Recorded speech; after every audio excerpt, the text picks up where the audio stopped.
My name is Wangani Grace Taulo, and I'm the Regional Education Advisor for UNICEF, covering East and Southern Africa and 21 countries in the region. And this particular conference is a joint initiative between UNICEF and the British Council, and we have practitioners from education ministries in the region, but also globally, coming from India, Nepal, and other global countries and across Africa, where we're looking at inclusion and belonging in schools and creating inclusive environments for all children, despite their disabilities or abilities, so that they can all belong in school and feel part and parcel of the education system. What are some of the big challenges that you face? The biggest challenges is that most of the teachers in the schools are not necessarily trained to identify children that need specialized support to be able to belong in the school and feel as part of the school system. So we need to work with the governments to really invest in training and building the capacities of teachers at the school level to actually be able to screen and identify children that might need support, but also look at other inclusion aspects, including some things such as girls that also need special support to be in schools and to perform at their expected levels. We've had a couple of meetings, but of course in collaboration with different partners, because inclusion in schools, inclusion in education systems is a critical topic, because there are so many children that are being left out of the school system because it is not catering for their needs, so that they can actually feel their belonging in those particular schools. So we've had conferences at country level, conferences at the regional level, even at the global level, like this particular one, to talk about these issues and to share some solutions, but as well as learning from each other from countries that are actually doing better, so that they can also support others to learn and be able to implement similar strategies to really create conducive learning environments for all children. And last, what's your advice to the governments in their main stakeholders? It is critical that governments take this issue seriously as they look at education reform, ensuring that there's investment in terms of financial resources, but also human resources in terms of the teachers and school administrators that have the capacity to be able to look at these strategies within education systems and support them to ensure that they actually cater for every child. So really it's about investment, it's about screening, it's about involving communities even at the school level, but also having teachers and school administrators that know what to do and how to support children of different learning abilities. My name's Susan Douglas. I'm based in the UK. I run a group of 11 schools for children with learning disabilities, and I also work for the British Council. So today I'm very lucky to be the conference chair. This is a really important conference for us at the British Council. We fundamentally believe that every child has a right to high quality inclusive education. We know that's a challenge in every country around the world, and so it's really important that we bring people together to share some of those challenges and to talk about solutions and ways of working that can make our schools more inclusive. What are some of the gaps that you would like to be fixing in this country? So we know that there are particular challenges around the inclusion of children with special educational needs and disabilities. We know we have particular challenges around the inclusion of girls in some particular places, and we also know that sometimes the language of instruction can be a challenge for certain children who maybe have moved into a country where they don't speak the home language of that particular country. So those are three groups of young people that we're thinking about particularly at the moment. What are some of the main policies in your country that have contributed to special needs education?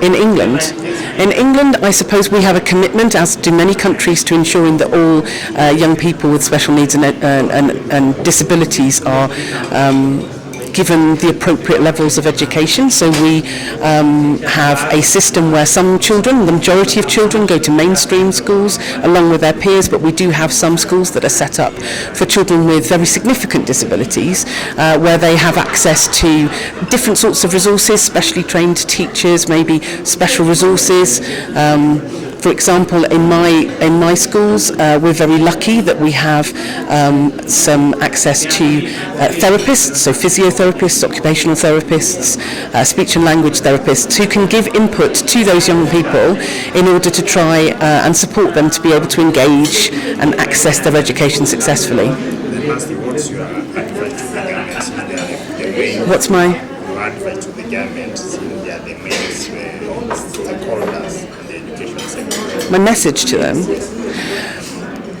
My message is that I think that inclusive education is very challenging, but that it has to be a priority, because until we ensure that all young people get access to a high quality inclusive education, we haven't finished our job yet. So we have to make it a priority and we have to keep investing in it. With special needs, one is that they get education and nobody is left behind.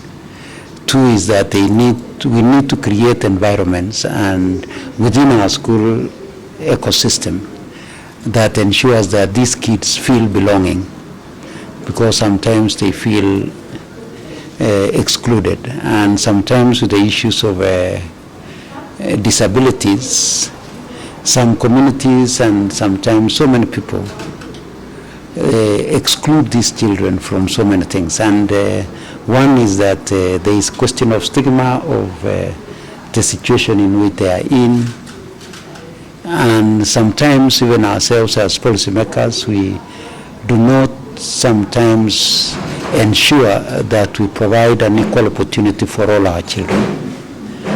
In some circumstances, these kids feel left out, and we have to make sure that that does not happen.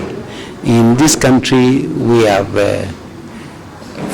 invested in this subsector, say that all our resources on infrastructure, 25% of it, we channel it to schools that handle our children with special needs. When we do capitation, we do top-ups, so that in our secondary school, we do a top-up of 37,000 for every learner with special needs. In our primary school, we do a top-up of 2,300. And we give a boarding component of around 11,000. There is also some grants which we give for them to be able to meet the cost of staff who work for these children in that school environment. So it is so important that every time that we do policies on our children, we have to bear in mind that there are children who have been gifted differently, and therefore when we are making policies, we ensure that those policies take care of all of us. Yeah. What's the main challenge that the forum will address? It's the whole question of inclusion and inclusivity, because that is the real thing today, that we say education is the biggest equalizer, and we can only ensure that it is for sure the biggest equalizer if we are giving everybody an equal chance, notwithstanding the circumstances of a child. So we must not leave anybody behind. We must ensure that everybody's potential is nurtured, and that is what we are discussing here today. Yeah. Okay. We have some questions. Personally, I have a question. You see that innovation and ICT has enabled education to be a little bit easier and more accessible. What are we doing to ensure that children with special needs can access devices? Yeah, one is that today when we go to KICD, is that when they are approving content to be delivered to our schools, is that such content should be for both learners of our regular schools and learners with special needs. So every publisher is required that we adopt this particular content to meet the requirements of children living with disability. In terms of devices, as I mentioned inside, last year the President directed us to do a factory that will be assembling and manufacturing assistive devices for our children. And these devices even include keyboards that are friendly to our kids. They include the hearing aids. They include all that which our children require to make them learn in a conducive and friendly environment. So, and I can tell you today, technology has been able to support our special needs kids to be able to appreciate learning better. Not so long ago, we had an exhibition at Kise, almost 2 months ago, which we are looking at technologies that support children with special needs. And you can see today that there is a lot of investment by investors to ensure that our children with special needs are able to benefit more than we benefited before, leveraging on technology, because technology is the way to go. And today, even if you visit, I'm not sure whether some of us have visited KISA, the Kenyan Institute for Special Education. You will be able to appreciate some of these technologies that I'm talking about, because some of it is already there. Going forward, next year, we are going to put up a modern center at KISA that will be able to display and work with technology in assisting our children. Yeah. Most of these children, especially, most of them actually, you see the caregiver or the parent has to spend a lot of time with them, taking them to school, picking them back, and by the end of the day, that parent or caregiver has no time to be able to earn a living or otherwise. They're totally committed to that child. What support are you giving to the caregivers? One is that as parents, we still have primary responsibility to take care of our children, no matter the circumstances in which our children live in. But when you go to our institutions, the caretakers in our institutions are part of the staff establishment of those institutions. So they are paid for the support that they give to our children. So, and that's why I talked about grants that we give to these schools, so that they take care of these other personnel who either support the student or even support the teacher, because some of our teachers may be blind. They might be requiring somebody to assist them. They could be physically, they require somebody to move their wheelchair. And these people are part of the ecosystem of our work environment. Yeah. Lastly, maybe about their awareness, creating awareness and campaigns within communities that some of these schools are. Realize that some of the schools that are have inclusion facilities, the community around them, are we doing anything to sensitize them so that they can be part of the support system that we need? When they see the cane, do they understand what it means?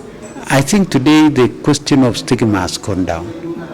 And for it to go down, it's about sensitization and making all of us realize that we are living differently. And one thing about disability is that we can all potentially find ourselves there. So every other time as we move on in life, it is so important that we even sensitize those of us who live normal, because we can easily lapse into that challenge. So communities today are better than it were those days.